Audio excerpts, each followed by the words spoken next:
Sang Sabda telah menjadi manusia dan tinggal di antara kita.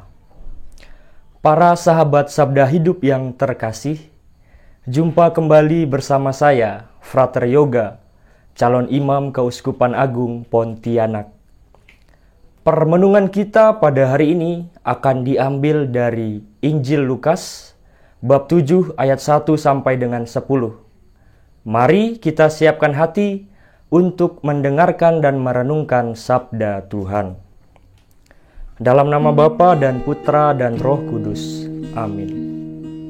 Semoga Tuhan beserta kita, sekarang dan selama-lamanya. Inilah Injil suci menurut Lukas. Dimuliakanlah Tuhan. Setelah Yesus selesai berbicara di depan orang banyak, masuklah ia ke Kapernaum.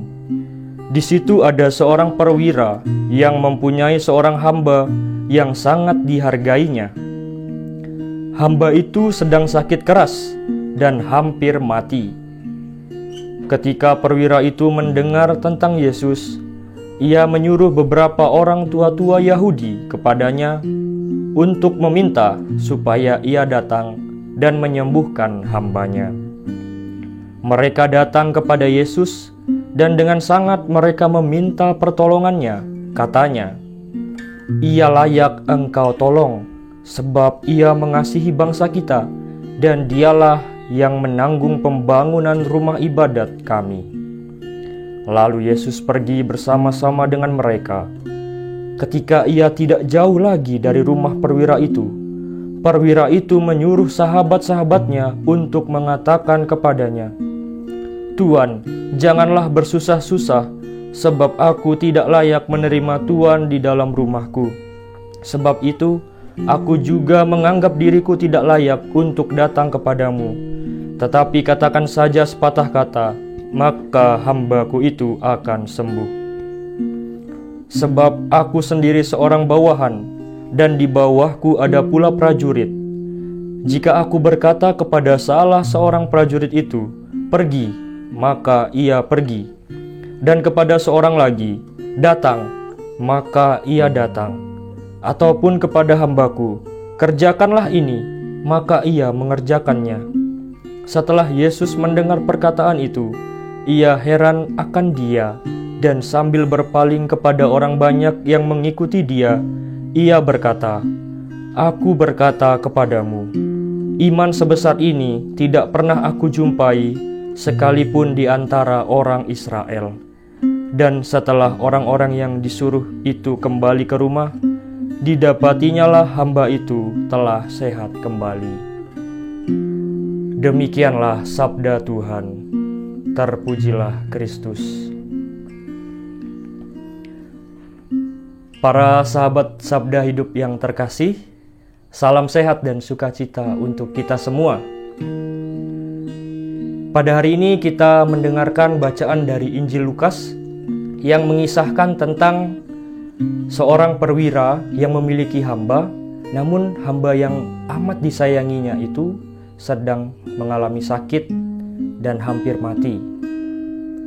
Nah, akhirnya yang dilakukan oleh perwira itu ialah meminta bantuan dari orang-orang yang ia kenal untuk meminta agar Yesus mau menyembuhkan dan menolong mereka. Nah, pengalaman seperti ini kerap kita jumpai dalam kehidupan kita sehari-hari. Misalnya saja ada seseorang atau kenalan kita, keluarga kita, yang memohon doa dari kita demi kelancaran pekerjaan ataupun ketika keluarga kita itu mengalami kesulitan. Nah, kejadian seperti itu persis seperti yang dialami oleh perwira di dalam bacaan Injil hari ini.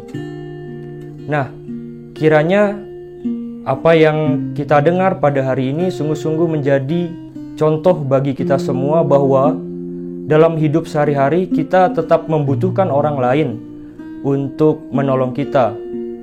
Paling sederhananya ialah dalam bentuk doa. di mana kita diajak untuk saling mendoakan ketika orang lain membutuhkan kita. Demikian juga ketika kita sedang mengalami kesulitan dan membutuhkan orang lain, kita juga mohon doa dari mereka supaya Tuhan mau mendengarkan dan menolong kita dalam menghadapi permasalahan-permasalahan di dalam hidup kita. Kemudian ketika Yesus telah bersedia untuk hadir dan datang ke rumah perwira itu, dan ketika Yesus hampir dekat di rumah perwira itu, maka perwira itu menyuruh sahabat-sahabatnya supaya Yesus tidak usah datang dengan berkata demikian,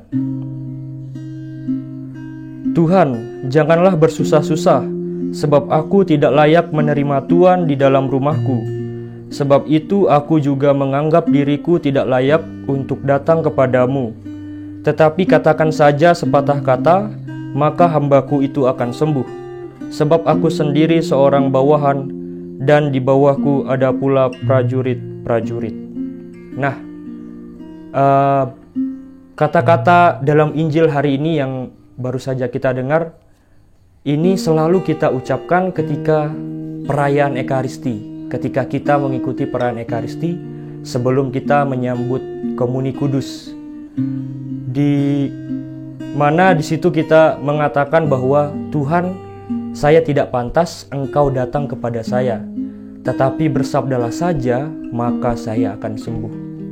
Nah, poin yang penting dari kalimat ini ialah tentang kepercayaan, di mana kita memiliki iman dan rasa percaya kepada Tuhan, meskipun kita sendiri sadar bahwa kita tidak layak untuk menerima Tuhan karena segala ketidakpantasan kita, karena segala kekurangan dan dosa-dosa kita.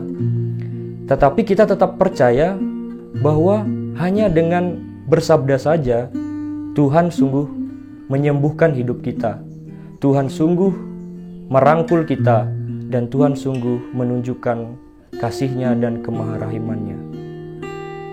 Nah, para saudara yang terkasih, apa yang dapat kita renungkan dan kita refleksikan dalam bacaan Injil pada hari ini ialah bagaimana Yesus mau menunjukkan bahwa kita itu sebenarnya sering berada atau bahkan acap kali berada di dalam posisi-posisi yang ada di dalam kitab suci pada hari ini. Misalnya, yang pertama, terkadang kita berada dalam posisi sebagai seorang perwira, di mana ketika keluarga kita sakit atau sahabat dan teman kita sedang mengalami sakit, kita berusaha meminta bantuan dari orang lain supaya turut mendoakan, turut membantu, dan lain sebagainya, supaya kerabat kita ini lekas pulih. Demikian pula ketika kita dimintai sebagai orang yang dimintai untuk mendoakan atau dimintai tolong, nah maka kita juga akan melakukan hal yang sama. Nah, dan di satu sisi yang lain kita juga menjadi seperti seorang hamba perwira itu yang sedang mengalami sakit. Nah, ketika berada di dalam posisi itu, kita tentu sangat membutuhkan uluran tangan dari orang-orang terdekat kita, doa-doa dari orang-orang terdekat kita. Nah, maka dari itu, sebagai seorang Kristiani, sebagai seorang pengikut Kristus, kita diajak untuk semakin beriman kepada Tuhan dalam perkataan maupun dalam perbuatan kita sehari-hari. Nah, maka dari itu kita diajak untuk saling mendoakan, saling mendukung di dalam hidup beriman, serta semakin meningkatkan iman kepercayaan kita kepada Tuhan dengan perbuatan-perbuatan baik terhadap sesama. Semoga Tuhan memberkati kita, melindungi kita terhadap dosa, dan menghantar kita ke hidup yang kekal. Amin. Dalam nama Bapa dan Putra dan Roh Kudus. Amin.